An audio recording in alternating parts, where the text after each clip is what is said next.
phila uphuzo uphumelele pastor lobuye chaza makuphi namba ke isenze kube imember noma ke ngomunye wabanikelayo kwi-channel. Uma ukuthi awunikeli siyacela ukuthi ibo umuntu oyiseka channel unikelayo.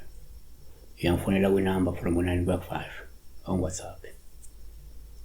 Thembani Julia Hlatshwayo sawubona. Ngicela ukubuza kuba komunye umuntu elunywa inyoka. Uthembani Julia ufuna umuntu esifazane. She dreamt of someone being bitten by a snake.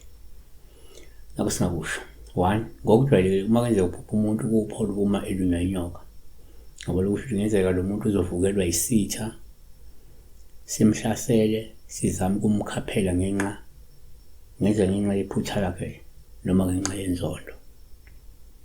uJeremiah 8:17 ngoba-ke ngiyawuthuma kini izinyoka namantshinyane abangenabulunjwa bekuniluma usho uJehova.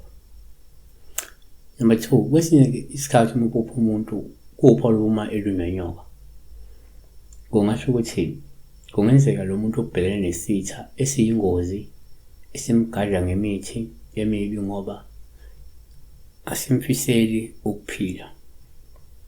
Amos 5:19 kunjengalokhu umuntu ebalekela ingonyama kuhlangane naye ibhere noma ke engene endlini ancike ngesandla odongeni alunywe inyoka.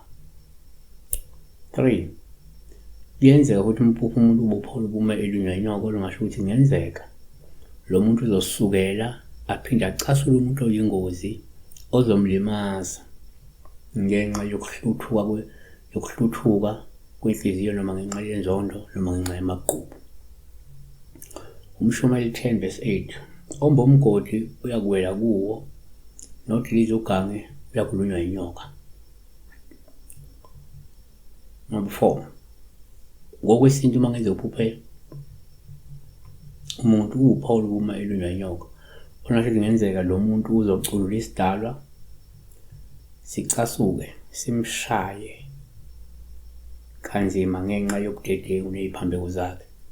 So la izo apply only if ulunywa inyoka le inyoka yedalwa noma ulunywa inyoka le yamathongo inyoka yabo yedlozi njalo njalo. Yosho lo muntu kukhona ngabe nje